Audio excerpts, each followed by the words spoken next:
तो हम लोग अपना एंड्रॉयड स्टूडियो स्टार्ट कर लेते हैं और साथ साथ आपकी जो क्यूरीज हैं, आज के सेशन का जो मकसद है वो यही है कि आप लोगों को जो भी क्यूरीज हैं वो आप लोगों को जो क्यूरीज आ रही होंगी वो आप लोग डायरेक्टली मुझे बताएंगे और हम लोग वन बाय वन करके उनको सोल्व करेंगे। ठीक है, तो हम लोग यहाँ पर अपना एक न्यू प्रोजेक्ट स्टार्ट कर लेते हैं।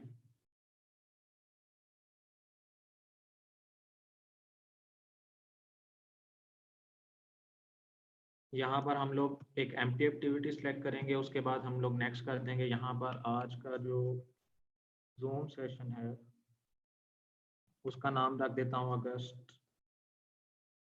रख देता हूँ अगस्त।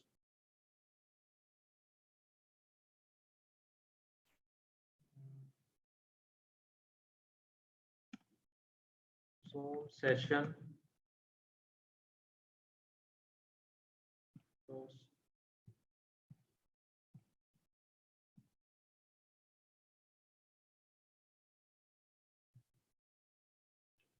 तो आप लोग काइंडली वन बाय वन करके चैट बॉक्स में अपना इंट्रोडक्शन मुझे करवाते जाएं कि आप लोग कौन कौन से बैच से हैं, और जो स्टूडेंट्स न्यू आए हैं उनको हम लोग थोड़ी सी गाइडलाइन प्रोवाइड कर देंगे। और उसके बाद हम लोग फिर एंड्रॉयड की कुछ बेसिक चीज़ों के बारे में, और अगर कोई बच्चा बैच सिक्स से है तो फिर हम लोग उसको असाइनमेंट के बारे में गाइड कर देंगे और बाकी सारी चीज़ों के बारे में। जी मोहम्मद शहर यार, ये जो है मंस्टैक की क्लास नहीं है, ये एंड्रॉयड एप्लीकेशन डेवलपमेंट की क्लास है। आई थिंक आपने कोई गलत लिंक ज्वाइन कर लिया। आप अपने मंस्टैक वाला ही जो लिंक है उसके ऊपर क्लिक करके मंस्टैक वाले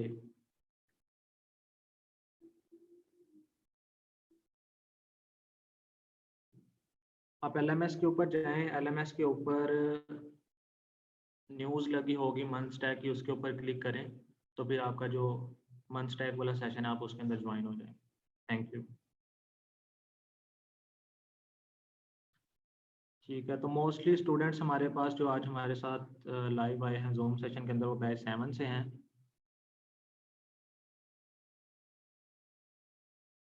तो सबसे पहले तो आप सब लोगों को मैं इस कोर्स के अंदर वेलकम करता हूं। आप लोगों ने एंड्रॉयड एप्लीकेशन डेवलपमेंट का कोर्स चूज़ किया है, तो इस फील्ड के अंदर आप लोगों को वेलकम करता हूं और आप लोगों को बेस्ट ऑफ लक। आज हम एंड्रॉयड एप्लीकेशन डेवलपमेंट के कुछ स्कोप के बारे में बात कर लेंगे कि एंड्रॉयड एप्लीकेशन डेवलपमेंट का स्कोप क्या है, इसके अंदर आप लोग क्या क्या चीज़ें परफॉर्म कर सकते हैं, और कितनी वाइड ये फील्ड है जिसके अंदर आप लोग फ्यूचर स्कोप क्या है इसका। और काफ़ी सारे बच्चों के ये कंसर्न्स होते हैं कि हम लोगों ने ये फील्ड चूज़ कर ली है। कुछ लोग शौक से करते हैं, कुछ लोग किसी ना किसी के कहने पे आ जाते हैं। तो मैं जब इस फील्ड के अंदर एंटर हुआ था मुझे भी एंड्रॉयड एप्लीकेशन डेवलपमेंट का कोई इतना ख़ास आइडिया नहीं था, और बस एक जस्ट थोड़ा सा एंड्रॉयड ऐप्स का शौक था। और वैसे भी किसी ने बोला कि इस फील्ड के अंदर आओ, तो मैं एक्सीडेंटली इस फील्ड के अंदर एंटर तो हो गया, बट जब मैं एंटर हुआ तो उसके बाद जब मैंने इस फील्ड के जो स्कोप देखा और इसके अंदर जो मुझे इस फील्ड ने दिया, बहुत कुछ सीखने को मिला और बहुत सी चीज़ें मैंने ऐसी परफॉर्म की कि मेरा इस फील्ड के अंदर इंटरेस्ट भी बहुत ज़्यादा डेवलप हो गया, और इस फील्ड से अल्हम्दुलिल्लाह काफ़ी अच्छी अर्निंग भी हो जाती है। ठीक है, और मैं अल्हम्दुलिल्लाह काफ़ी अच्छी अर्निंग कर भी रहा हूँ इससे, और घर बैठे भी कर रहा हूँ, कुछ जगह पे जॉब भी कर रहा हूँ, रिमोटली वर्क भी मिल जाता है, डिफरेंट चीज़ें हैं। मतलब आप इजीली एक पाकिस्तान के अंदर जितनी एक हैंडसम अमाउंट होती है, एक अच्छी जॉब की सैलरी होती है, वो आप इस फील्ड से काफ़ी हद तक अर्न कर सकते हैं। तो अब आप लोगों ने ये फील्ड चूज कर ली है तो इस फील्ड के बारे में भी आप लोगों को पता होना चाहिए कि इस फील्ड का स्कोप क्या है और इस फील्ड के अंदर आने से आप लोगों को क्या क्या फ़ायदे हैं। बात करते हैं जहाँ तक एंड्रॉयड एप्लीकेशन डेवलपमेंट के स्कोप की, तो हम खुद से बातें नहीं करते, जस्ट गूगल के ऊपर जाकर कुछ चीज़ों को सर्च करते हैं और देखते हैं कि वो गूगल हमें उन चीज़ों का क्या आंसर करता है। तो हम लोग अभी जस्ट एक जेनेरिक सी चीज़ सर्च करते हैं, Android users in the world. ठीक है, कि दुनिया में एंड्रॉयड के कितने यूजर्स हैं। तो गूगल हमें एक वैल्यू बता रहा है 2.5 बिलियन की। तो इसका मतलब है कि आप लोगों के पास एंड्रॉयड एप्लीकेशन डेवलपमेंट के अंदर 2.5 बिलियन यूजर्स की मार्केट है। आपकी मार्केट जो है वो है 2.5 बिलियन यूजर्स। मतलब आप एंड्रॉयड एप्लीकेशन डेवलपमेंट करेंगे, आप एक एंड्रॉयड ऐप बनाएंगे। जब आप लोग एक एंड्रॉयड एप्लीकेशन बनाएंगे, उसको प्ले स्टोर के ऊपर अपलोड करेंगे, तो आपकी जो टारगेट ऑडियंस होगी वो होगी 2.5 बिलियन। अब इन 2.5 बिलियन यूजर्स के अंदर से अगर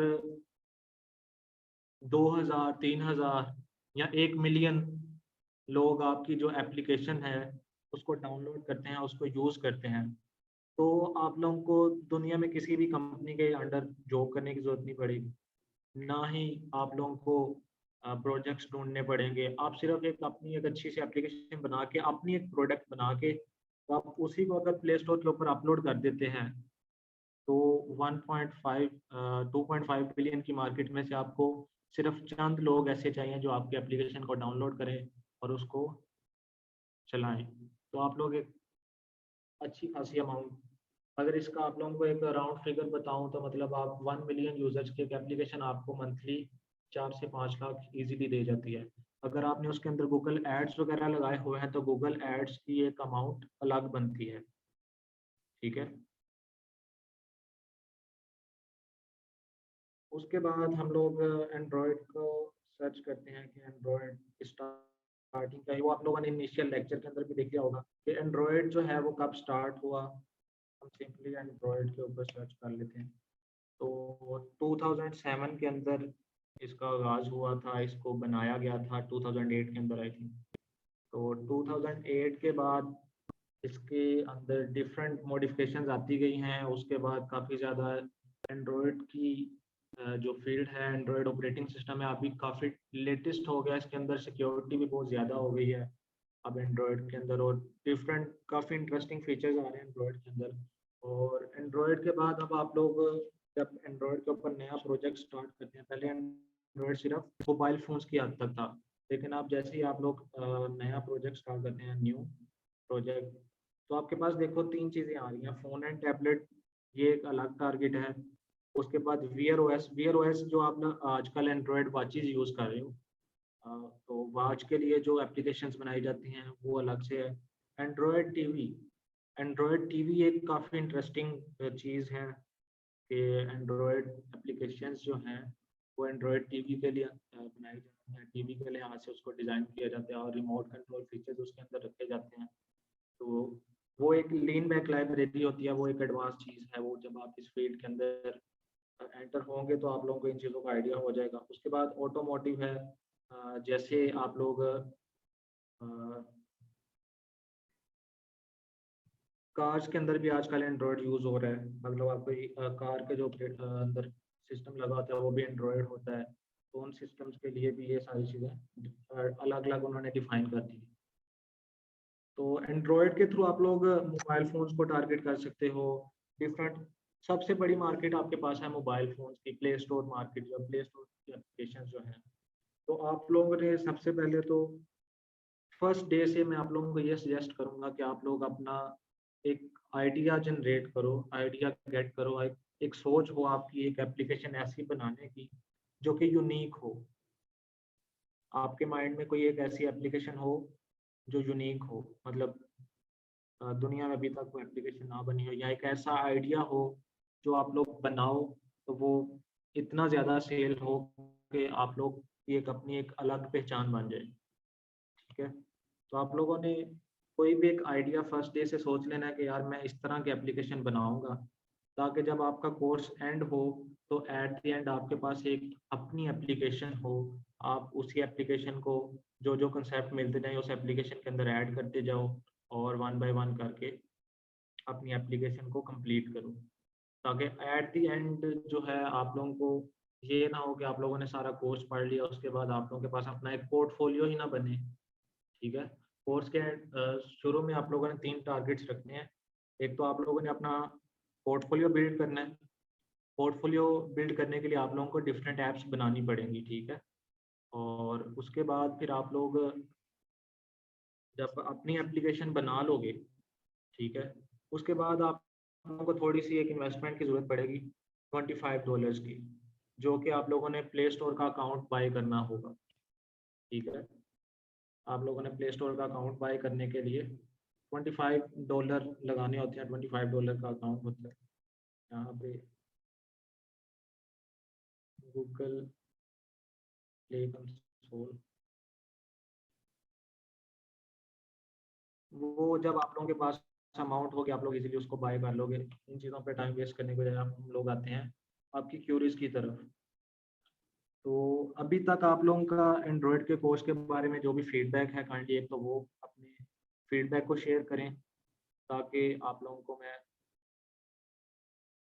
मज़ीद उसके बारे में गाइड कर सकूं कि आप लोग को जो प्रॉब्लम्स आ रही हैं वो किस तरह से सोल्व करनी है। क्योंकि एंड्रॉयड के अंदर दिन ब दिन अपडेट्स आती हैं, कुछ लाइब्रेरीज अपडेट होती हैं, तो काफ़ी सारे स्टूडेंट्स जो हैं उनको इश्यूज आते हैं। तो अगर आप लोगों को भी कोई इश्यूज आ रहे हैं या आप लोगों को कोई चीज़ का मसला आ रहा है या कोई कंसेप्ट समझ नहीं आ रहा, कोई लाइब्रेरी इंटीग्रेट कर रहे हैं इंटीग्रेट नहीं हो रही, कोई भी इशू आ रहा है अभी तक, तो काइंडली आप मुझे कमेंट सेक्शन के अंदर बता सकते हैं, ताकि मैं आप लोगों की एप्लीकेशन। अच्छा जी, शामिल खान का मैसेज आया हमें, in which application we can make Android apps. Android apps बनाने के लिए आप लोगों को सबसे जो ज़्यादा यूज़ होने वाला सॉफ्टवेयर है, आईडीई है, वो है एंड्रॉयड स्टूडियो। ठीक है, जो कि मैं अभी ओपन किया हुआ है, आप लोगों को नज़र आ रहा है एंड्रॉयड स्टूडियो। ये आप लोगों ने डाउनलोड करना है। आप लोग गूगल पे जाके सिंपली यहाँ पे सर्च करो एंड्रॉयड स्टूडियो। ठीक है, तो ये एंड्रॉयड एप्लीकेशंस को बिल्ड करने के लिए जेट ब्रेन्स का एक सॉफ्टवेयर है, तो आप लोग इसको यूज़ कर सकते हो। इसके अलावा हमारे पास इंटेलिजे आइडिया होता है। ठीक है, इंटेलिजे आइडिया वो ये उसके ऊपर भी एंड्रॉयड एप्लीकेशन डेवलपमेंट हो जाती है। लाइक यहाँ पर मेरे पास हुआ है ये, इसको भी आप यूज़ कर सकते हो एंड्रॉयड एप्लीकेशन डेवलपमेंट के लिए। ये भी जेट ब्रेन्स का ही टूल है, लेकिन ये पेड होता है। ठीक है, इसके अंदर अब आपको 1 मंथ का ट्रायल मिलेगा, उसके बाद आपको इसकी एक सब्सक्रिप्शन खरीदनी पड़ेगी। पेड टूल है, और इसके अंदर एंड्रॉयड के अलावा भी काफ़ी ज़्यादा चीज़ें आप कर सकते हो, डिफरेंट टूल्स इसके अंदर होते हैं। तो ये भी सिंपल एंड्रॉयड जो स्टूडियो है उसी की तरह का एक टूल है, बट ये पेड होता है। ठीक है, इसको यूज़ कर सकते हो। उसके अलावा एंड्रॉयड एप्लीकेशन डेवलपमेंट अब तो इतनी आसान कर दिया उन्होंने कि आप लोग के पास अगर अच्छा सिस्टम नहीं भी है, आप लोग क्रोम बुक के ऊपर एंड्रॉयड एप्लीकेशन डेवलपमेंट कर सकते हैं। क्योंकि अभी मैं रिसेंटली एक चीज़ देख रहा था, एंड्रॉयड ने एक नई चीज़ क्रिएट की है। पहले तो एंड्रॉयड स्टूडियो सिर्फ विंडोज़ के ऊपर इंस्टॉल होता था। अब हमारे पास जो एंड्रॉयड स्टूडियो है वो आ गया है क्रोम ओएस के लिए भी आ गया। यहाँ पर आप नीचे स्क्रॉल करते हैं तो यहाँ पर देखते हैं क्रोम ओएस। क्रोम ओएस के लिए भी ये उन्होंने हमें प्रोवाइड कर दिया। पहले ये विंडोज़ के लिए था, मैक के लिए था, लिनक्स के लिए था, अब क्रोम ओएस के लिए भी आ गया है। मैं आप लोगों को हाईलाइट करके दिखा देता हूँ, ये देखो अब ये क्रोम ओएस के लिए भी अवेलेबल है। मतलब आप लोगों के पास इनिशियली अगर कोई अच्छा लैपटॉप नहीं भी है, आप एक क्रोम बुक लेटेस्ट वाली, मतलब जो जिसके अंदर लेटेस्ट क्रोम ओएस हो, ठीक है, पुराने वाला ना हो, लेटेस्ट क्रोम ओएस हो, और आप लोग उसको यूज़ कर सकते हो एंड्रॉयड एप्लीकेशन डेवलपमेंट के लिए। ठीक है, इसके अलावा हम बात करते हैं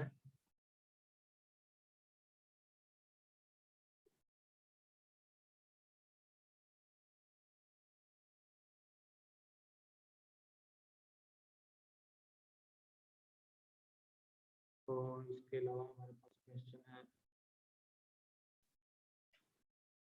एक बच्चा सिस्टम बहुत स्लो हो जाता है। डेफिनेटली डेवलपमेंट करते हैं तो डेवलपमेंट सॉफ्टवेयर काफ़ी ज़्यादा हैवी होते हैं, काफ़ी ज़्यादा मेमोरी गेन करते हैं, और रैम काफ़ी ज़्यादा चाहिए होती है इनके लिए।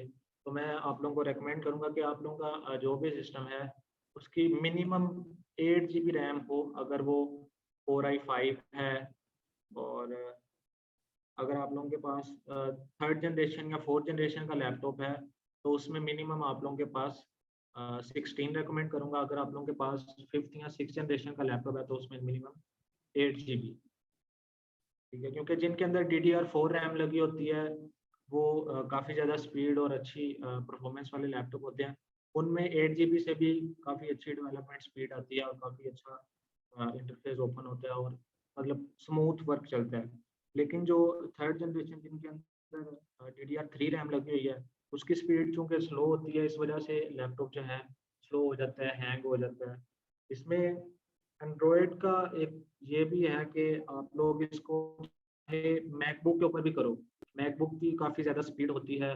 हालांकि हम लोग मैकबुक के ऊपर भी जब एंड्रॉयड एप्लीकेशन डेवलपमेंट करते हैं तो कभी कभार मैकबुक भी हीट अप होके स्लो हो जाती है। तो ये इश्यूज आपको रहेंगे during the Android application development कि आप लोगों का सिस्टम जो है वो स्लो होगा। जब आप लोग एमुलेटर रन करते हैं तो डेफिनेटली वो ज़्यादा मेमोरी गेन करता है तो आप लोगों का सिस्टम और ज़्यादा स्लो हो जाता है। अगर आपकी रैम जो है 16 GB से कम होगी तो, ठीक है। 16 GB पे रैम जो है वो डिवाइड हो जाती है तो इतना कोई इशू नहीं आता। बट 8 GB रैम के ऊपर आप लोगों को काफ़ी सारे इश्यूज जो है वो देखने पड़ते हैं। और इसके अलावा मज़ीद हम लोग क्वेश्चन अगर बढ़ते हैं, नबीहा का मैसेज है कि सर मोबाइल पर रन करते हैं तो नहीं होता। मोबाइल पर रन करने के लिए आप लोगों को मैंने आई थिंक मेरे ख्याल से तरीका नहीं बताया। मोबाइल पर रन करना है तो मोबाइल पर रन करने के लिए आप लोगों को गूगल पे ही सर्च करके दिखा देता हूँ, how to enable developer option in Android. सबसे पहले तो आप लोगों ने अपने मोबाइल फ़ोन जिसके ऊपर आप लोगों ने अपनी एप्लीकेशन को टेस्ट करना है, आप एंड्रॉयड एप्लीकेशन डेवलपमेंट करते हुए आप लोग तीन चीज़ों के ऊपर अपनी एप्लीकेशन को टेस्ट कर सकते हो। एक एंड्रॉयड का जो बाय डिफ़ॉल्ट एमुलेटर होता है जो कि आप लोगों को यहाँ पर एंड्रॉयड स्टूडियो के अंदर यहाँ पर डिफरेंट एमुलेटर्स मिलते हैं। आप लोग इन वर्चुअल डिवाइसेस को यूज़ करते हो। एमुलेटर बेसिकली एक वर्चुअल डिवाइस होती है, इनको यूज़ करते हो एप्लीकेशन इसके ऊपर रन कर सकते हो। इसके अलावा आप लोग अपनी फिजिकल डिवाइस यूज़ कर सकते हो। इसके अलावा कुछ थर्ड पार्टी एमुलेटर्स होते हैं जैसे कि जेनीमोशन है, इसी तरह के इसके अलावा ब्लूस्टैक है। इस तरह के कुछ थर्ड पार्टी एमुलेटर्स हैं उनको भी यूज़ कर सकते हो। बट अगर आप लोग चाहते हो कि आप लोगों का सिस्टम जो है स्लो ना हो और आप लोग की मजबूरी नहीं है एमुलेटर को यूज़ करना, तो मैं यही प्रेफर करूँगा कि आप लोगों की जो फिजिकल डिवाइस है उसके ऊपर उसको टेस्ट किया करें। क्योंकि जब एमुलेटर रन नहीं होता आप लोग फिजिकल डिवाइस को यूज़ करते हैं तो आप लोगों के लैपटॉप जो है वो स्लो नहीं होता। तो डेवलपर ऑप्शन को किस तरह से इनेबल करना है, आप लोगों ने डेवलपर ऑप्शन को इनेबल करने के लिए आप लोगों ने गूगल के ऊपर सर्च कर लिया सिंपली। वैसे तो इसके सिंपल स्टेप्स हैं। आप लोग अपने मोबाइल फ़ोन की सेटिंग्स के अंदर जाते हैं, ठीक है। सेटिंग्स में जाने के बाद आप लोगों ने यहाँ पर नज़र आ रहा है अबाउट फ़ोन। अबाउट फ़ोन के अंदर आप लोगों को मिलेगा बिल्ड नंबर, ठीक है। ये बिल्ड नंबर होगा यहाँ पर एक। सैमसंग के मोबाइल के अंदर आप लोगों को दोबारा से एक बार सॉफ्टवेयर इंफॉर्मेशन के अंदर जाना पड़ेगा और बिल्ड नंबर आप लोगों के मोबाइल उन डिफरेंट ब्रांड्स के हैं, डिफरेंट कंपनीज के हैं, तो आप लोगों के फ़ोन के अंदर सेटिंग्स में आप लोगों को बिल्ड नंबर डिफरेंट जगह पे मिलेगा। लेकिन ज़्यादातर ये अबाउट फ़ोन की सेटिंग्स के अंदर ही होता है। तो बिल्ड नंबर के ऊपर आप लोगों ने तकरीबन 5 से 10 बार क्लिक करना है तो आप लोगों के सामने वो एक ऑप्शन आएगी डेवलपर मोड इनेबल करने की। वो आपसे आपका पासवर्ड मांगेगा। पासवर्ड एंटर करेंगे तो आपका जो डेवलपर ऑप्शन है वो इनेबल हो जाएगा और वो इस तरह से आपको आपके फ़ोन के अंदर नज़र आ रहा होगा। अबाउट फ़ोन के ऊपर या नीचे डेवलपर ऑप्शन इनेबल हो जाएगा। अब उस डेवलपर ऑप्शन के अंदर जाके डेवलपर ऑप्शन को एक तो इनेबल कर देना, ऑन कर देना। और दूसरा आप लोगों ने यूएसबी डीबगिंग उसके अंदर आ रहा होगा एक ऑप्शन यूएसबी डीबगिंग का।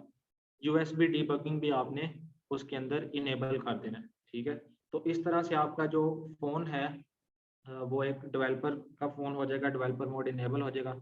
जैसे ही फिर आप डाटा केबल के थ्रू उसको अपने मोबाइल के साथ कनेक्ट लैपटॉप के साथ कनेक्ट करेंगे, तो लैपटॉप के साथ जैसे ही कनेक्ट करेंगे उसके बाद आप लोगों को आप लोगों के मोबाइल के ऊपर एक नोटिफिकेशन आएगी, उसको आप लोगों ने अलाउ कर देना है। तो आप लोगों का जो मोबाइल फ़ोन है, फिजिकल वाला मोबाइल फ़ोन, रियल डिवाइस है, वो यहाँ पर इस जगह पर शो होना स्टार्ट हो जाएगी। फिर आप लोग उसके ऊपर अपने एप्लीकेशंस को टेस्ट कर सकते हैं। तो ये एक सिंपल तरीका है अपनी एप्लीकेशन को अपने जो रियल टाइम मोबाइल फ़ोन है उसके ऊपर टेस्ट करने का। उसके बाद हम लोग अब्दुल्ला मुज़फ़्फ़र का एक मैसेज आया है, ओवरऑल सैटिस्फैक्टरी है कोर्स मटेरियल वगैरह, बट मैंने एक एरर भेजा था क्लिक लिस्टनर लगाने पे आता है रिसाइकलर व्यू में। तो अब्दुल्ला क्लिक लिस्टनर लगाने पे जो भी एरर आ रहा है आप अभी बताएं, हम लोग अभी उसको सोल्व कर लेते हैं। उसके बाद फ़हद अली का मैसेज आया, सर मैंने जस्ट फिलहाल मॉड्यूल 1 क्लियर किया है and the first quiz attempt किया है। कि फ़हद आप जैसे ही मॉड्यूल अपलोड होते हैं काइंडली साथ साथ वीडियोस को देख के उसकी प्रैक्टिस किया करें।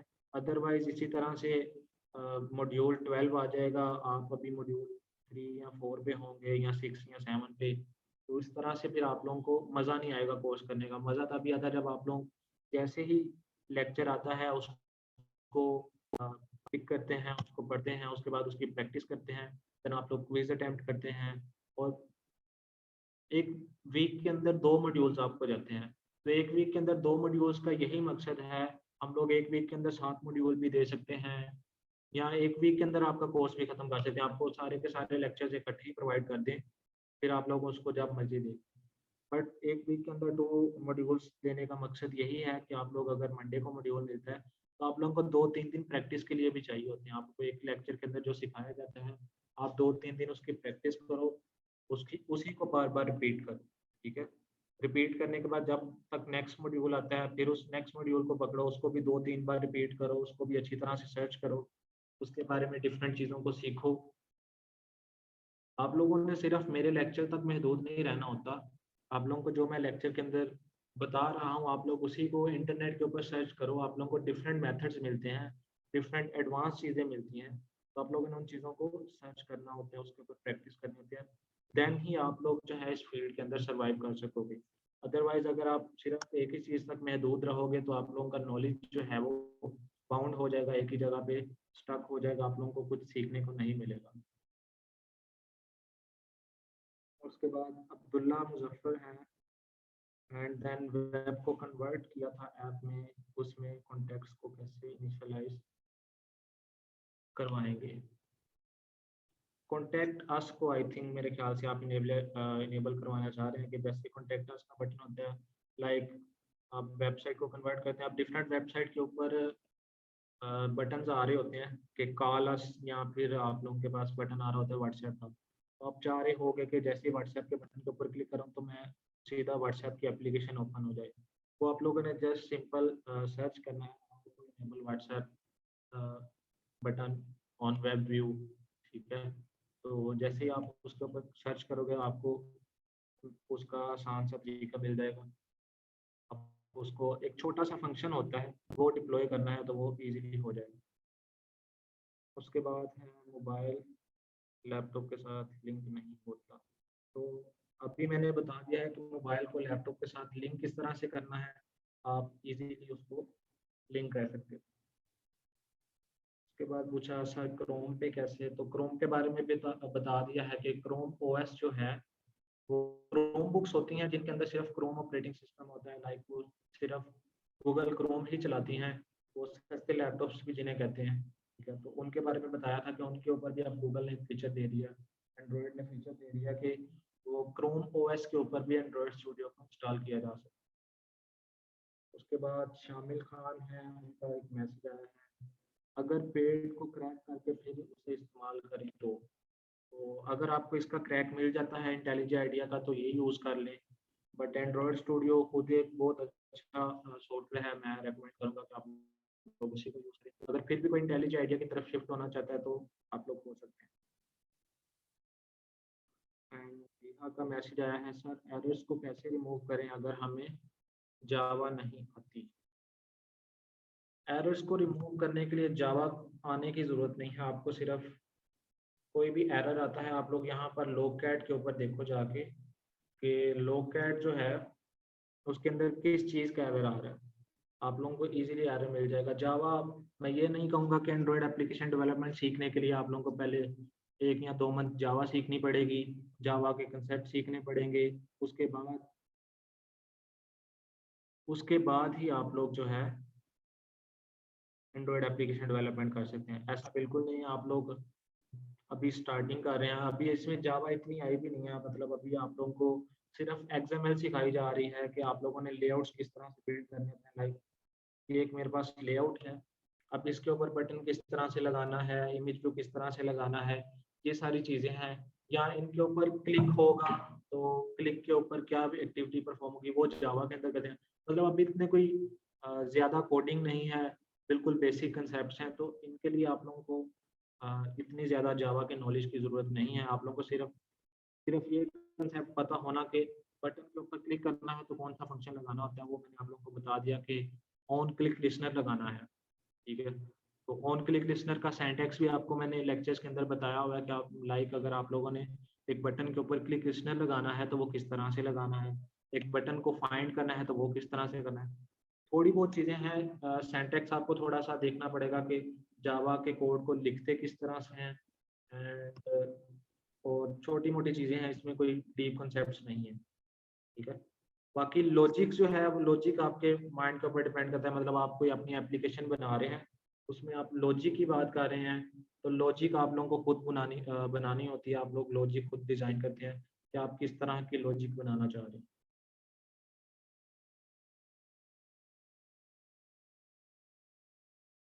उसके बाद मिनिमम स्पेक्स कितनी होनी चाहिए आपके पीसी में? अच्छा, शामिल खान i7 Tengen 3D। शामिल खान आपका सिस्टम बेस्ट है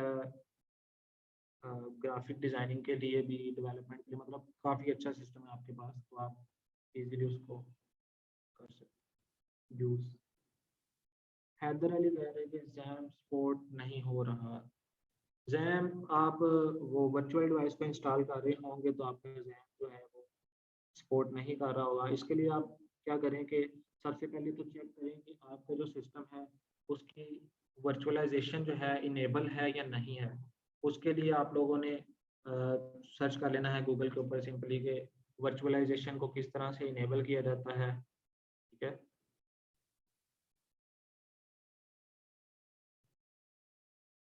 यहाँ पे सर्च कर लो हाउ टू इनेबल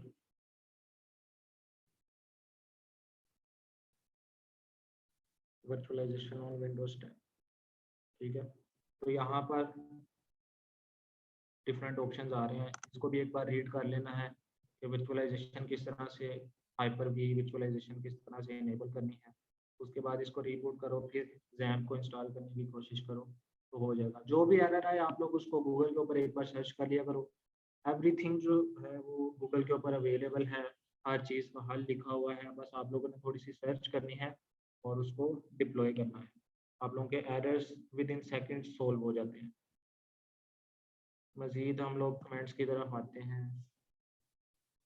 उसके बाद एक बच्चे का कमेंट आया है, सर व्हाट्सएप ग्रुप में तो ऐड कर दें प्लीज़। जी, आप लोगों के व्हाट्सएप ग्रुप के बारे में आप लोगों को बताता चलूँ कि व्हाट्सएप ग्रुप जो है आप लोगों के बन गए हुए हैं, उनके अंदर स्टूडेंट्स को ऐड किया जा रहा है।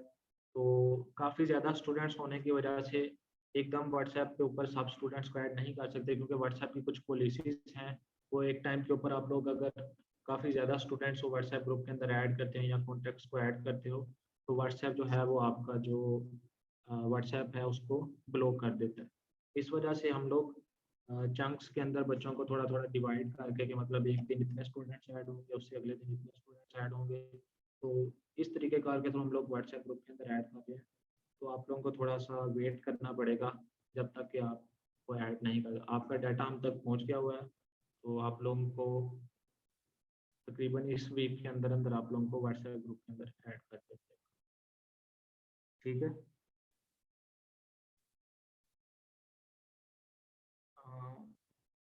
उसके बाद अर्शी का मैसेज आया है, सर एंड्रॉयड ऐप के लिए बैकग्राउंड इमेजेस कहाँ से डाउनलोड करें?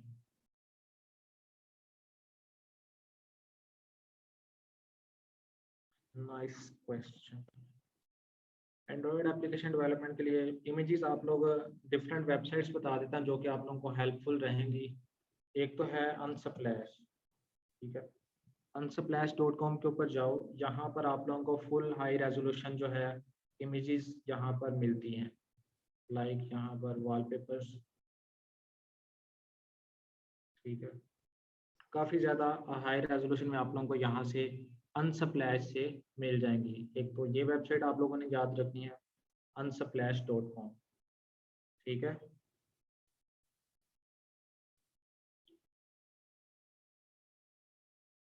उसके बाद आप लोगों ने एक और वेबसाइट है, लाइक आप लोगों को यूआई डिज़ाइन एप्लीकेशन का यूआई डिज़ाइन की समझ नहीं आ रही कि आप लोग एप्लीकेशन किस तरह की डिज़ाइन करें, तो आप लोगों ने सिंपली वेबसाइट है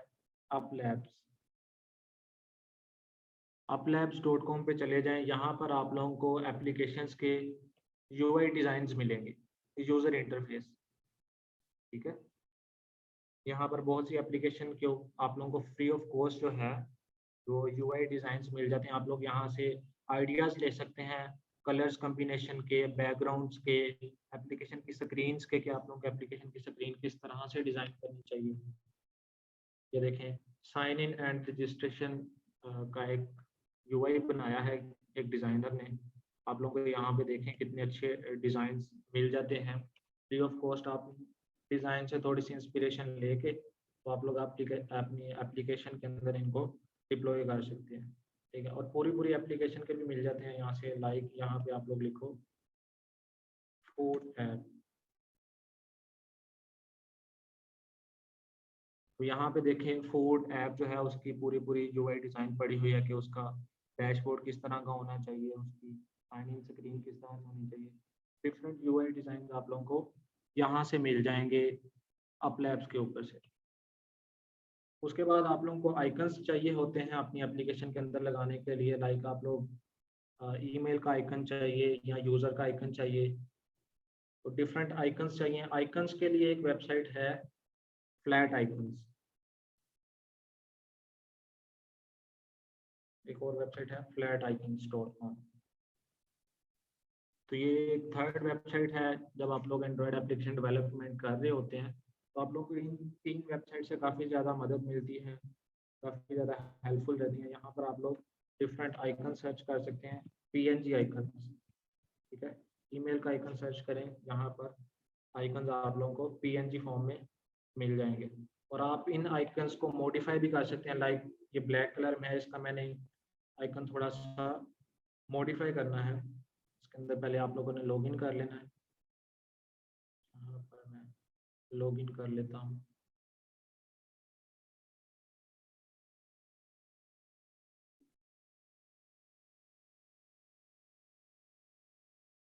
अब इस आइकन को एडिट करूँगा मैं, तो यहाँ पर मैं कोई भी कलर चूज करके तो मैंने इसको रेड करना है, रेड कर लूँगा। तो इसको आप लोग मॉडिफाई करके भी डाउनलोड कर सकते हैं एज पर योर नीड, ठीक है। आप लोगों को जैसी आप लोगों की नीड है उस हिसाब से आप लोग इसको कस्टमाइज कर सकते हैं। इसके अलावा आप लोग साथ साथ जैसे जैसे आप लोगों को ज़रूरत पड़ती रहेगी, मैंने आप लोगों को लेक्चर्स के अंदर भी काफ़ी हेल्पफुल वेबसाइट बताई हुई हैं कि आप लोग उन वेबसाइट्स को यूज़ करते हुए आप लोग एंड्रॉयड एप्लीकेशन डेवलपमेंट में काफ़ी ज़्यादा चीज़ों को आसान बना लेते हैं अपने लिए। लाइक आप लोग लोगो भी खुद डिज़ाइन कर सकते हो, ऑनलाइन लोगो मेकर के थ्रू आप लोग अपनी एप्लीकेशन बना रहे हो तो आप लोगों को डिज़ाइनर की भी ज़रूरत नहीं पड़ती, आप लोग छोटी मोटी चीज़ें जो होती हैं उनको खुद भी डिज़ाइन कर लेते हैं।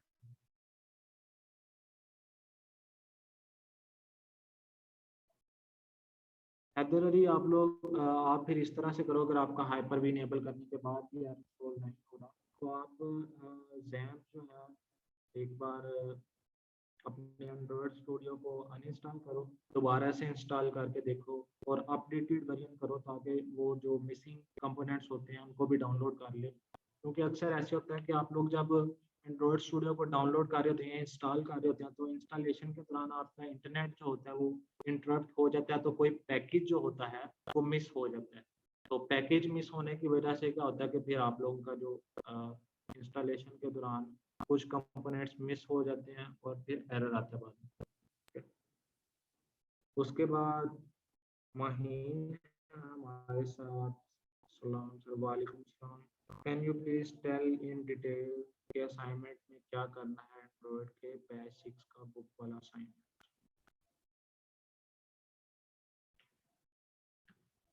तो असाइनमेंट को डिस्कस कर लेते हैं पहले बैच 6 के स्टूडेंट्स के लिए।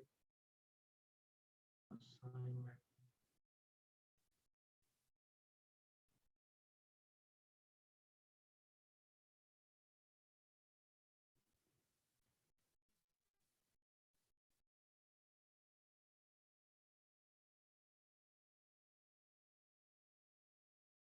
तो ये आप लोगों की असाइनमेंट है बैच 6 वालों की कि आप लोगों ने एक बुक एप्लीकेशन डेवलप करनी है यूजिंग रिसाइकलर व्यू। ठीक है, इसका मतलब ये है कि मैंने आप लोगों को जो बुक एप्लीकेशन डिज़ाइन करके दिखाई थी वो मैंने किया था ग्रिड लेआउट के थ्रू। ठीक है, तो अब आप लोगों ने जो एप्लीकेशन डेवलप करनी है उसको आप लोगों ने क्या करना है, बुक्स होंगी उसके ऊपर ग्रिड के अंदर ही शो। ठीक है, ग्रिड के अंदर कर लें या लिस्ट के अंदर कर लें, लेकिन आप लोगों ने बुक्स को शो करवाने के लिए रिसाइकलर व्यू का यूज़ करना है। आप लोगों ने बुक्स जो हैं वो ग्रिड लेआउट के थ्रू नहीं शो करवानी। आप लोगों ने पहले एक रिसाइकलर व्यू लगाना है, उस रिसाइकलर व्यू के ऊपर सारी बुक्स आ जाएंगी। डिफरेंट बुक्स के कार्ड व्यूज लगाएंगे आप, मतलब एक पूरा रिसाइकलर व्यू, उसके अंदर डिफरेंट बुक्स आ जाएंगी। फिर आप लोग जिस भी बुक के ऊपर क्लिक करोगे उस बुक की एक अलग एक्टिविटी होगी, उस एक्टिविटी के ऊपर चला जाएगा और वहाँ पर आप लोगों का जो होगा पीडीएफ शो हो रहा होगा। ठीक है, इसके अलावा नीचे डिस्क्रिप्शन में मैंने आप लोगों को बताया कि आप लोगों ने इस एप्लीकेशन के अंदर सप्लाई स्क्रीन भी डिज़ाइन करनी है। लाइक जैसे ही एप्लीकेशन ओपन हो सबसे पहले जो सप्लाई स्क्रीन आए, उसके बाद आप लोगों की जो मेन एक्टिविटी है वो आए जिसके ऊपर कार्ड व्यूज लगे हों। ठीक है, और आप लोगों ने रिसाइकलर व्यू को यूज़ किया हो। रिसाइकलर व्यू को यूज़ करते आप लोगों ने डिफरेंट कार्ड व्यूज जो हैं बुक्स के उनको शो करवाना है। उसके बाद पीडीएफ फाइल्स को अपनी एप्लीकेशन के अंदर स्टोर करवाना है और अपनी एप्लीकेशन का जो आइकन है वो क्रिएट करना है और अपनी एप्लीकेशन की एपीके फाइल भी बनानी है खुद से। ठीक है, तो ये सारी चीज़ें आप लोगों ने अपनी एप्लीकेशन की फाइल के अंदर एप्लीकेशन के अंदर क्रिएट करनी है। उसके बाद इसको सबमिट किस तरह से करवाना है, सबमिट आप लोगों ने इस तरह से करवाना है कि जब आप लोगों का सारा कोड हो जाए तो आप लोगों का जो एंड्रॉयड का कोड होता है वो कुछ इस तरह से आ रहा होता है। लाइक आप एप्लीकेशन बनाते हैं तो यहाँ पर आप लोगों के सी ड्राइव के अंदर एंड्रॉयड का एक प्रोजेक्ट होता है, फोल्डर होता है, तो उसमें आपका सारी एप्लीकेशंस का कोड स्टोर हो रहा होता है। लाइक अगर मेरे पास एक कार्ड व्यू वाली एक एप्लीकेशन है तो उसके अंदर इस तरह से इसका सारा कोड पड़ा हुआ है। तो मैंने इसको क्या करना है, इसको राइट क्लिक करना है, उसके बाद send to compress zip folder. ठीक है, इसका एक जिप फोल्डर बना लेना मैंने। ठीक है, अब इस जिप फोल्डर के अंदर आप लोगों ने या इसी जिप फोल्डर को आप लोग क्या करोगे, एक ड्राइव के ऊपर अपलोड करोगे। लाइक गूगल ड्राइव के ऊपर अपलोड करने के बाद उसका जो लिंक है यहाँ पर अपनी गूगल ड्राइव के ऊपर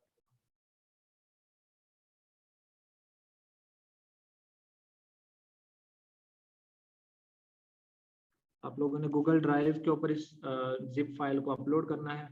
अपलोड करने के बाद उसका लिंक जो है कॉपी करना है। लाइक यहाँ पर डिफरेंट चीज़ें पड़ी हुई हैं, तो मैं यहाँ पर राइट क्लिक करता हूँ, शेयर के ऊपर क्लिक करता हूँ। ठीक है, शेयर के ऊपर क्लिक करने के बाद आप लोगों के यहाँ पर बाय डिफॉल्ट जो लिंक होता है ना वो रिस्ट्रिक्टेड आ रहा होता है। ठीक है, ये लिंक जो है रिस्ट्रिक्टेड होता है बाय डिफॉल्ट। तो रिस्ट्रिक्टेड से हटा के इसको पहले आप लोगों ने कर लेना है एनीवन विद द लिंक, ताकि मैं इसको व्यू कर सकूं। ठीक है, फिर आप लोगों ने ये लिंक जो है कॉपी कर लेना है। कॉपी करने के बाद आप लोगों ने यहाँ पर एक न्यू वर्ड की फाइल बना लेनी है, मतलब एक नई वर्ड की फाइल बनानी है। उस वर्ड की फाइल के अंदर आप लोगों ने यहाँ पर आप अपना नेम, सब्जेक्ट या कोर्स नेम, रोल नंबर, मतलब अपनी सारी डिटेल्स वगैरह डालनी है। उसके बाद प्रोजेक्ट का लिंक जो है वो यहाँ पर पेस्ट कर देना है और इस फाइल को आप लोगों ने सेव कर लेना है किसी भी अपने प्रोजेक्ट के नाम से या जहाँ पर भी आप लोगों ने सेव करना है। और ये जो फाइल है आप लोगों ने अपने LMS के ऊपर सबमिट करवानी है। LMS के ऊपर किस तरह से सबमिट करवाओगे वो भी देख लेते हैं।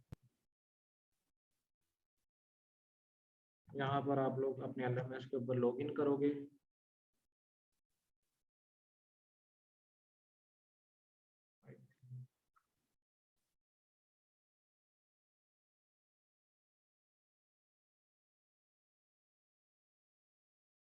तो असाइनमेंट के टैब के अंदर आप लोगों ने अपनी असाइनमेंट को सबमिट करवाना है। यहाँ पर एंड्रॉयड की असाइनमेंट,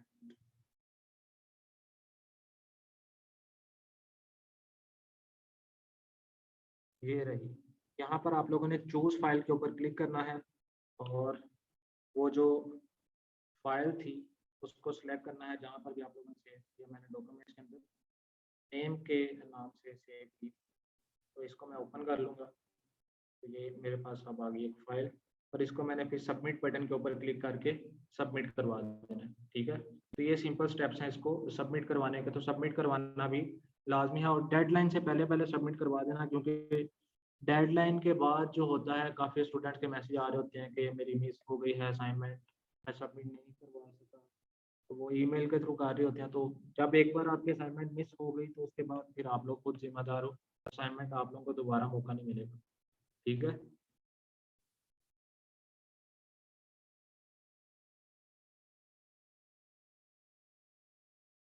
फायरबेस यूज़ करनी है, फायरबेस अगर आप यूज़ करना चाहते हैं तो कर लें, लेकिन कंपलसरी नहीं है कि आप लोग फायरबेस। फिलहाल असाइनमेंट के लिए मैंने सिर्फ यही कहा है कि आप लोग रिसाइकलर व्यू का यूज़ करें।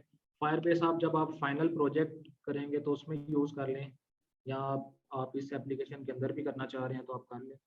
ये आपकी एक एक्स्ट्रा एफर्ट होगी, आपकी आउटस्टैंडिंग एक वर्क हो जाएगा कि आप लोगों ने अपनी तरफ से भी एफर्ट की, तो आप लोग फायरबेस को भी यूज़ कर सकते हैं।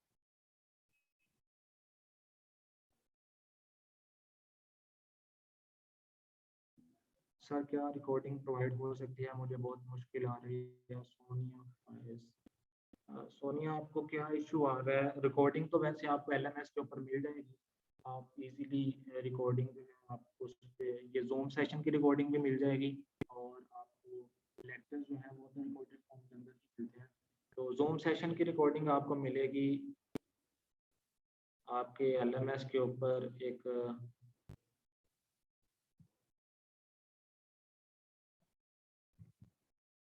ऑप्शन आ रहा होता है जूम सेशंस का। ठीक है, जैसे आप लोग जूम सेशंस के ऊपर क्लिक करेंगे तो वहाँ पर ये जो जूम सेशंस का आ रहा है, यहाँ पर जूम सेशंस के ऊपर आप लोगों ने क्लिक करना है। तो जूम सेशंस के ऊपर आप लोग जैसे ही क्लिक करेंगे तो देन आप लोगों को जो प्रीवियस गुजरे हुए जूम सेशंस हैं वो भी मिल जाएंगे, और जो आपका आज हो रहा है ये भी यहाँ पे ही अपलोड हो जाएगा। रिकॉर्डिंग आपको यहाँ पे मिल जाएगी सारी।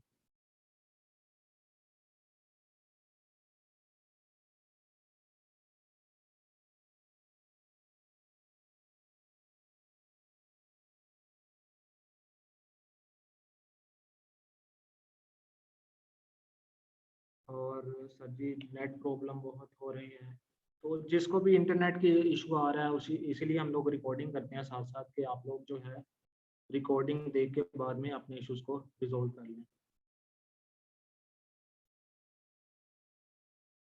सर मेरा बैच 5 के है, अगर बैच 5 के अंदर भी सेम असाइनमेंट ही थी, उसमें भी यही काम करना था, तो आप लोग असाइनमेंट यही है, सबकी सेम होती है असाइनमेंट।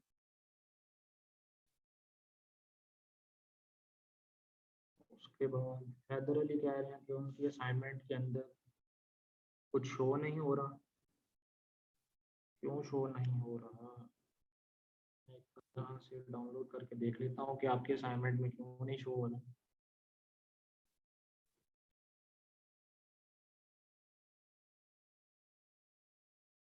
अच्छा, असाइनमेंट इसलिए शो नहीं हो रहा होगा, आप मुझे समझ आई है कि क्वेश्चन की समझ इसलिए आई क्योंकि काफ़ी ज़्यादा स्टूडेंट्स जो हैं वो बैच 7 से हैं। तो बैच 7 के लिए अभी कोई असाइनमेंट नहीं है, तो असाइनमेंट अभी बैच 7 के असाइनमेंट वाली टैब के अंदर कुछ भी शो नहीं हो रहा होगा। अभी असाइनमेंट सिर्फ बैच 6 वालों को मिली है। बैच 7 वालों को असाइनमेंट तब मिलेगी जब उनके 12 के 12 मॉड्यूल जो हैं वो कंप्लीट हो जाएंगे, उसके बाद उनको असाइनमेंट मिलेगी। ठीक है।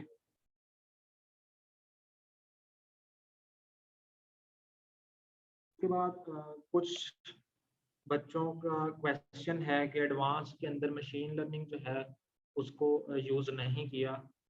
मशीन लर्निंग के कुछ कंसेप्ट जो हैं उनको इसलिए यूज़ नहीं किया क्योंकि जो पहले एप्लीकेशंस डेवलप कर रहे थे उनके अंदर ही काफ़ी ज़्यादा टाइम रिक्वायर्ड था, काफ़ी ज़्यादा कॉम्प्लेक्स एप्लीकेशंस थी वो भी, जो हम लोगों ने एडवांस एंड्रॉयड के अंदर डेवलप की। तो मशीन लर्निंग होप्स हो कि मैं एक मॉड्यूल ऐड कर दूँ उसके अंदर, बट उसके लिए कुछ टाइम रिक्वायर्ड होगा, हम लोग उसको देख लेंगे कि उसको एडजस्ट कैसे करें। बट जितना आप लोगों ने सीखा वो भी इनफ था आप लोगों के लिए कि आप लोग उतना ही अगर कर लो उसको अच्छे तरीके से कर लो, तो वो भी एक अच्छी चीज़ है। But machine learning purely machine learning नहीं है, वो सिर्फ फायर बेस्ड, वो एक दरअसल मशीन लर्निंग इन एंड्रॉयड जो है ना, वो एक अलग डिफरेंट कोर्स है, ठीक है? वो बहुत ही उसके अंदर भी 12 से 15 लेक्चर्स आ जाते हैं मशीन लर्निंग इन एंड्रॉयड, ठीक है? तो उसमें से ही मैंने कुछ टॉपिक सिर्फ जो मेन थे वो चूज़ किए थे, बट हमारे कोर्स की लेंथ इतनी नहीं हो सकी कि हम लोग उसको भी साथ अटैच करते, इसलिए फिर वो जो मॉड्यूल है उसको रह गया था। बट होप्स हो कि आने वाले दिनों में कुछ टाइम के बाद मैं एक मॉड्यूल काफ़ी लेंथी वीडियो रिकॉर्ड करके जिसमें मशीन लर्निंग के बारे में भी बता दूँ आप लोगों को। बट मैं कंफर्म नहीं कर सकता अभी कि वो कब होगा, क्योंकि काफ़ी ज़्यादा बिज़ी हूँ और डिफरेंट चीज़ें भी करनी होती हैं। तो उसकी रिकॉर्डिंग के लिए काफ़ी ज़्यादा टाइम भी चाहिए और वो एक लेंथी टॉपिक है, इस वजह से फिर वो आप लोगों का रह गया था। इसलिए मैंने मेन टॉपिक्स जो थे आप लोगों के वो कवर करवा दिए थे। बट मशीन लर्निंग एक एडिशन चीज़ थी, एडिशनल थी चीज़। मैं चाह रहा था कि मैं स्टूडेंट्स को इसके बारे में भी बताऊँ, ताकि मेरा जो कोर्स है वो एक तो यूनिक हो जाए और दूसरा स्टूडेंट्स की हेल्प हो जाए। क्योंकि काफ़ी ज़्यादा इंस्टीट्यूट्स के अंदर वो चीज़ नहीं बताई जाती, वो आप लोगों को बाद में खुद से रिसर्च करके करना पड़ता है। तो होप्स हो कि वो भी हो जाएगा। मैं अपनी पूरी कोशिश करूँगा कि आप लोगों को वो भी प्रोवाइड कर दूँ जल्द से जल्द। तो बाकी किसी और का कोई क्वेश्चन हो तो वो अभी पूछ ले, ताकि फिर हम लोग इस सेशन को एंड करें। और आप लोगों को आज का सेशन किस तरह का लगा, आप लोगों का किस तरह से एंगेजमेंट रही मेरे साथ, तो आप लोग काइंडली एक बार वो भी कमेंट सेक्शन में बता दें कि आप लोगों को इस सेशन से कितना फ़ायदा हुआ, कुछ सीखने को मिला या नहीं, या टाइम वेस्ट हुआ। जिस तरह का भी आप लोग रिव्यू देना चाहते हैं तो आप काइंडली अपना एक एक रिव्यू दे सकते हैं कमेंट सेक्शन के।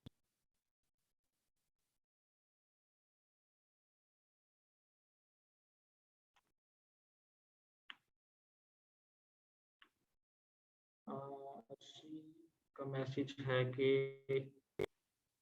आप जो है अपना सोर्स कोड भी शेयर करेंगे साथ, ऐसा नहीं है कि खाली एपी के फाइल शेयर करेंगे, क्योंकि अगर आप अगर तो आप अपना फोटो एडिटर जो है वो असाइनमेंट के लिहाज से शेयर करा, तो असाइनमेंट में रिक्वायरमेंट ये होती है कि आप लोगों ने सोर्स कोड भी शेयर करना होता है और साथ वो भी शेयर करना होता है एपी के फाइल भी।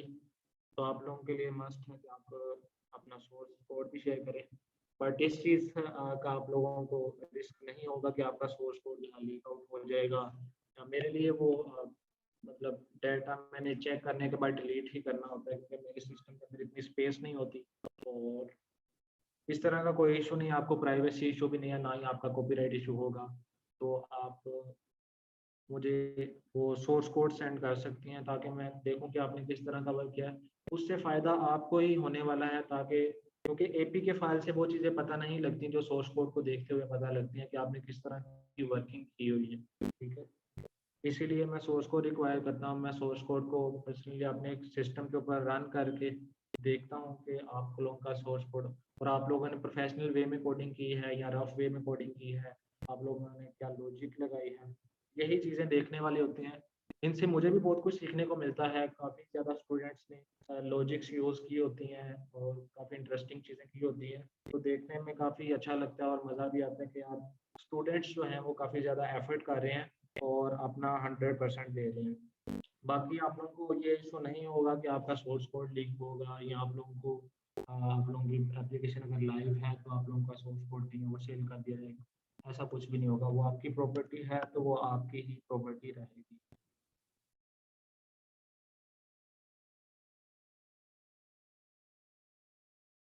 नकीब, I am new here, this is my first welcome Naqeeb. इस कोर्स के अंदर आप लोगों को वेलकम किया जाता है और कोर्स के बारे में आपको बता देता हूँ कि ये आपकी फर्स्ट क्लास नहीं है, ये सिर्फ एक जूम सेशन है। और जूम सेशन जो होता है वो सिर्फ डिस्कशन के लिए होता है, स्टूडेंट्स को गाइड करने के लिए होता है, उनकी क्वेरीज को रिजोल्व करने के लिए होता है। बाकी आपकी जो कोर्स आउटलाइन के टॉपिक हैं, जो कोर्स आउटलाइन है वो आपको आपके एलएमएस के ऊपर मिलती है। आप लोग इस तरह से जो आपका एलएमएस होगा, एलएमएस के ऊपर चले जाएं आप लोग। एलएमएस के ऊपर आपका कोर्स जो होगा, जैसे यहाँ पर मुझे डिफरेंट कोर्स शो हो रहे हैं, तो आपने जितने कोर्सेज के अंदर एनरोल किया होगा वो आपको यहाँ पर एलएमएस के ऊपर शो हो रहे होंगे। तो हम लोगों ने एंड्रॉयड को देखना है तो एंड्रॉयड डेवलपमेंट के अंदर चले जाएंगे। तो यहाँ पर इस तरह से आपको डिफरेंट मॉड्यूल्स शो हो रहे होंगे। तो आपने क्या करना है, वन बाय वन करके ये मॉड्यूल्स जो हैं वो देख लेना है। इस तरह से आप लोगों को एक फीडबैक फॉर्म भी मिलता है, तो आप लोगों ने वो फीडबैक फॉर्म भी लाजमी फिल करना होता है, ताकि हम लोग जो है अपनी जो आप लोगों को सर्विसेज दे रहे हैं उनके अंदर ज़्यादा से ज़्यादा इम्प्रूवमेंट कर सकें। और आप लोग ये भी बता सकें कि आप लोगों को कितनी समझ आ रही है। इंस्ट्रक्टर के बारे में फीडबैक होता है, वो सारी चीज़ें आप लोग ये फीडबैक फॉर्म लाजमी फिल किया करें, क्योंकि इसको फिल किए बगैर आपको मज़ीद लेक्चर शो नहीं होंगे।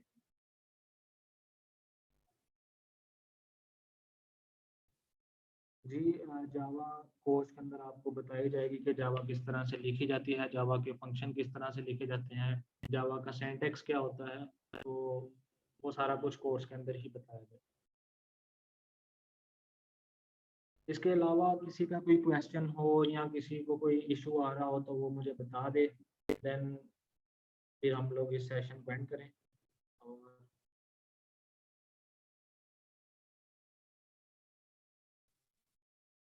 जी नबीहा, पेपर्स तो नहीं होंगे। इसमें ये होगा कि आप लोगों के जब 12 मॉड्यूल जो हैं वो कंप्लीट हो जाएंगे। 12 मॉड्यूल आपके तकरीबन 1.5 मंथ के अंदर कंप्लीट होंगे, मतलब 1.5 मंथ के अंदर आप लोगों का ये कोर्स जो है, लेक्चर्स जो है वो कंप्लीट हो जाएंगे। बाकी जो आपका टाइम बचेगा उसके अंदर 12 मॉड्यूल कंप्लीट होने के बाद आप लोगों को एक असाइनमेंट मिलेगी। असाइनमेंट के लिए आप लोगों को 1 वीक का टाइम मिलेगा। उसके बाद आप लोगों को फिर एक प्रोजेक्ट मिलेगा, फाइनल प्रोजेक्ट।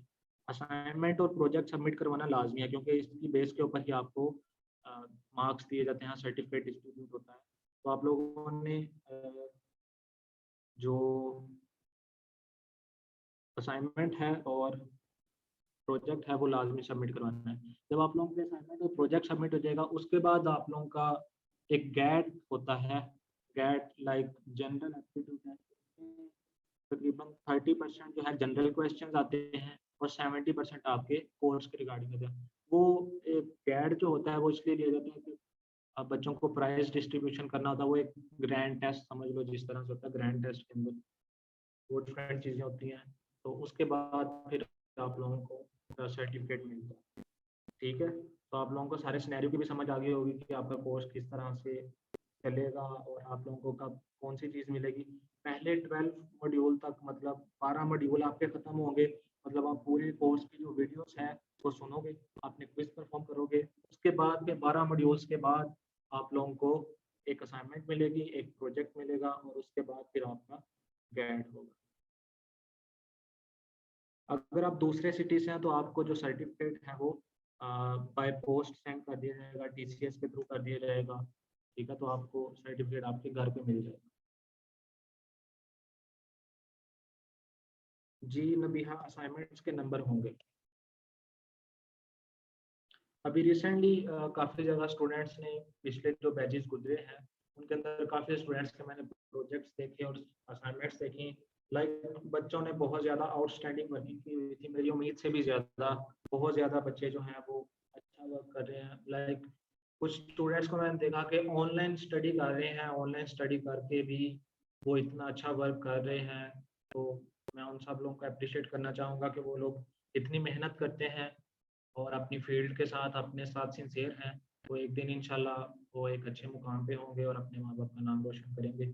और आप सब लोगों को भी यही एडवाइस है कि आप लोग भी अपनी फील्ड के साथ और अपने साथ अपने माँ बाप के साथ सिंसियर हों और दिल लगाकर काम करें और मोटिवेशन के साथ काम करें। आप लोगों को इस फील्ड के अंदर आ गए हैं तो आप इस फील्ड को आप लोगों ने इसके बारे में सर्च करनी है, इसके बारे में अपने आप को मोटिवेट करना है कि आप लोगों ने ये फील्ड सिलेक्ट कर लिया तो अब इस फील्ड से भागना नहीं है। ठीक है, इस फील्ड का स्कोप मैंने आपको बता दिया है, बेनिफिट्स मैंने आपको बता दिए हैं। बहुत ज़्यादा बेनिफिट्स हैं और बहुत कुछ है इसके अंदर। आप लोग अपना एक अच्छा फ्यूचर बना सकते हैं इस फील्ड के अंदर। नकीब व्हाट्सएप ग्रुप जो है, मैंने पहले भी बताया है कि व्हाट्सएप ग्रुप बन गए हुए हैं, लेकिन उनके अंदर स्टूडेंट्स को एकदम से, क्योंकि काफ़ी ज़्यादा स्टूडेंट्स होते हैं तो व्हाट्सएप पॉलिसीज़ को फॉलो करते हुए हम लोग एक साथ सब स्टूडेंट्स को ऐड नहीं कर सकते। तो वो वन बाय वन करके कुछ स्टूडेंट्स को सेग्रीगेट करके तो डिवीजन की हुई है, वो डिवीजन करते हैं। तो दिन में सिर्फ कुछ ही स्टूडेंट्स को ऐड करते हैं। तो जब आपका नंबर आएगा तो आपको ऐड कर दिया जाएगा। तो इसमें कुछ टाइम लग सकता है। उसके बाद कहाँ डले हैं सब प्रोजेक्ट आपको देते हैं कि ये प्रोजेक्ट बनना है या आपको कहते हैं कौन सी ऐप बना। जी मैं भी कुछ टास्क देता हूँ, बट मैं किसी स्टूडेंट को ये बाउंड नहीं करता कि जो आपको दिया गया है वो ही करो। लाइक मैंने रिसेंटली एक प्रोजेक्ट दिया था कि मैंने कुछ सिर्फ चीज़ें कही थी कि उस एप्लीकेशन के अंदर ये चीज़ें होनी चाहिए। एप्लीकेशन आप कॉन्सेप्ट कोई भी हो सकता है, मतलब आप कोई भी एप्लीकेशन बना सकते हैं, लेकिन उसके अंदर जो बेसिक चीज़ें मैंने उसमें बोला था कि साइन इन साइन अप होना चाहिए, ठीक है, यूज़र का डाटा व्यू होना चाहिए और लॉग आउट होना चाहिए। इस तरह की चीज़ें मैंने कुछ ऑपरेशंस बताए थे। वो ऑपरेशंस अगर एप्लीकेशन के अंदर हैं तो आपकी एप्लीकेशन एक्सेप्टेबल होती है। अदरवाइज आप एप्लीकेशन अपनी मर्जी का कोई प्रोजेक्ट बना के भी सबमिट करना सकते हैं।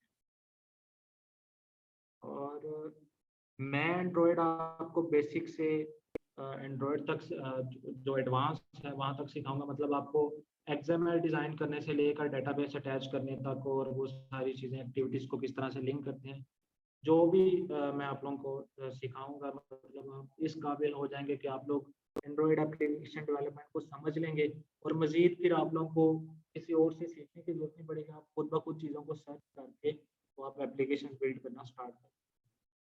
कोशिश तो यही रहेगी, बाकी आप लोग कितना फ़ायदा उठाते हैं, कितना सीखते हैं, आप लोगों का कितना इंटरेस्ट है, ये ज़्यादा डिपेंड करता है।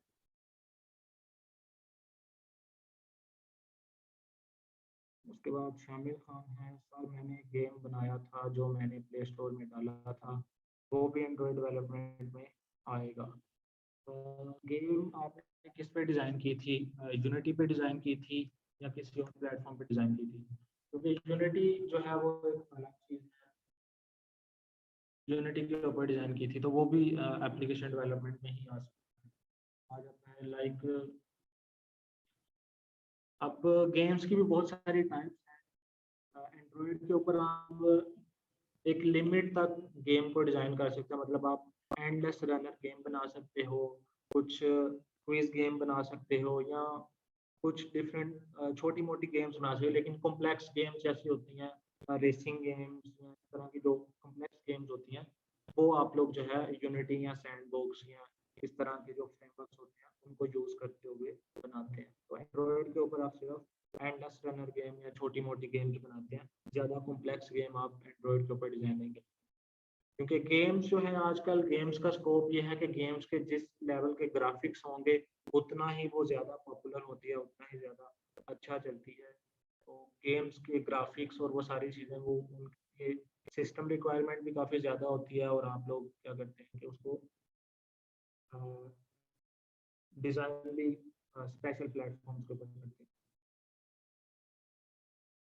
जी गेम डेवलप कर सकते हैं, बट मैंने आप लोगों को अभी बताया कि एंड्रॉयड के ऊपर जो गेम्स बनती हैं, एंड्रॉयड स्टूडियो के ऊपर खासकर, वो एंडलेस रनर गेम्स होती हैं, पजल गेम्स होती हैं, क्विज गेम्स होती हैं, या इस तरह की गेम्स होती हैं जो अ, छोटे लेवल पे आती हैं। मतलब पॉपुलर तो वो भी बहुत ज़्यादा हो जाती हैं, लेकिन अगर आपका शौक रेसिंग गेम्स का है, लाइक फाइटिंग गेम्स जो काफ़ी ज़्यादा एक्सपेंसिव और काफ़ी बड़ी गेम्स होती हैं, वो एंड्रॉयड के ऊपर नहीं बनती। लेकिन छोटी मोटी गेम्स जो हैं जैसे puzzle games, quiz games, endless runner games, तो ये सारी एंड्रॉयड के ऊपर की जा सकती हैं डिज़ाइन। नबी हाँ, एक ऐप से कितनी अधिक, एक एप्लीकेशन से आप, अगर तो आप किसी का प्रोजेक्ट कर रहे हो, ठीक है, आप फाइवर से कोई क्लाइंट लेते हो या रेफरेंस बेस्ड कोई क्लाइंट लेते हो, तो फिर वो एप्लीकेशन पे डिपेंड है कि आप एप्लीकेशन किस तरह की बना रहे हो। ठीक है, आप उसका $1000 भी ले सकते हो, $500 भी ले सकते हो, $200 भी ले सकते हो। वो डिपेंड करता है कि एप्लीकेशन किस तरह की और आप उस किस तरह से टैकल कर रहे हैं।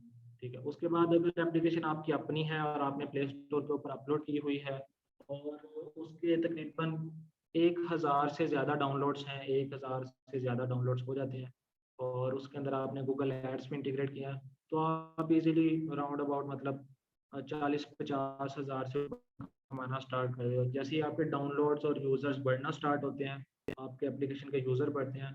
अगर आपके 1 मिलियन यूज़र्स हो जाते हैं ना एप्लीकेशन के, या इसके लगभग हो जाते हैं, तो फिर आपको जॉब वगैरह की ज़रूरत नहीं पड़ती। आप इजीली सिर्फ अपने एप्लीकेशन के प्रोडक्ट को यूटिलाइज़ करके घर बैठे पैसे अर्न कर सकते हो काफ़ी ज़्यादा। इसमें ये भी है कि डॉलर रेट डिपेंड करता है कि जितना डॉलर रेट ऊपर जाएगा आप लोगों को उतना ज़्यादा फायदा होगा, बट मुल्क की इकोनॉमी को उतना ही नुकसान होगा। तो फ्रीलांसर्स तो दुआएं करते हैं कि डॉलर रेट ऊपर जाए,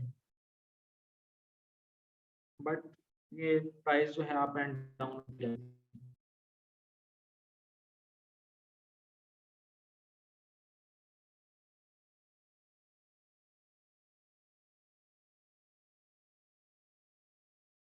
और किसी का भी क्वेश्चन है तो काइंडली मुझे बता दें, क्योंकि हमारा जो सेशन है उसका टाइम आउट हो चुका है। अब मैं सेशन को एंड करने लगा, तो कोई भी क्वेश्चन है काइंडली मुझे बता दें। और फीडबैक आप लोगों ने लाजमी देना है अभी कमेंट सेक्शन के अंदर। आप लोगों को सेशन से कोई फ़ायदा हुआ है या नहीं, ताकि फिर मैं मेरा इतने बोलने का कोई फ़ायदा हुआ या नहीं मुझे भी पता लग जाए।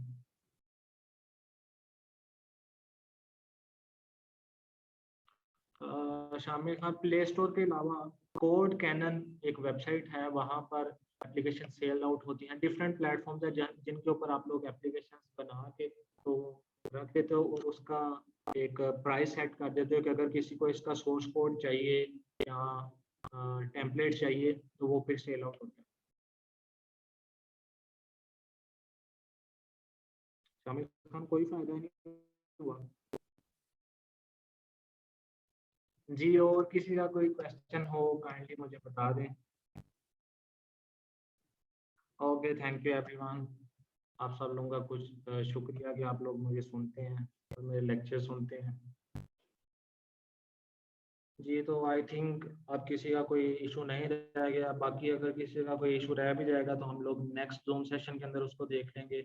और तब तक आप लोग प्रैक्टिस करते रहें और अपने जो स्किल्स हैं उनको इम्प्रूव करें। और स्किल्स तभी इम्प्रूव होंगे जब आप लोग प्रैक्टिस करो। नबिया, कस्टमर्स जो हैं वो कस्टमर्स हम नहीं प्रोवाइड करते। कस्टमर्स आप लोगों ने खुद से, आप लोग टारगेट करते हो ऑडियंस को। आप लोग फाइवर से या इधर उधर से फ्रीलांसिंग साइट से या रेफरेंस से कहीं ना कहीं से आपको क्लाइंट जो है वो मिलता है। ठीक है, वो आप लोगों ने खुद ग्रैब करना होता है। हमने सिर्फ आपको स्किल सिखाने हैं और कस्टमर को ग्रैब करने का तरीका बताना है। ठीक है, मैं आप लोगों को ये भी बताऊंगा कि आप लोगों ने फ्रीलांसिंग पे किस तरह से कस्टमर्स को पकड़ना होता है। वो सारी चीज़ें मैं आप लोगों को बताऊंगा कि आप लोगों ने किस तरह से जो एप्लीकेशन है आपने सेल आउट करनी है और डिफरेंट क्लाइंट्स को किस तरह से डील करना है।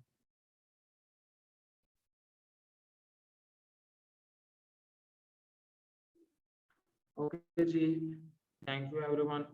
तो मिलते हैं नेक्स्ट सेशन के अंदर, तब तक के लिए अल्लाह हाफिज़।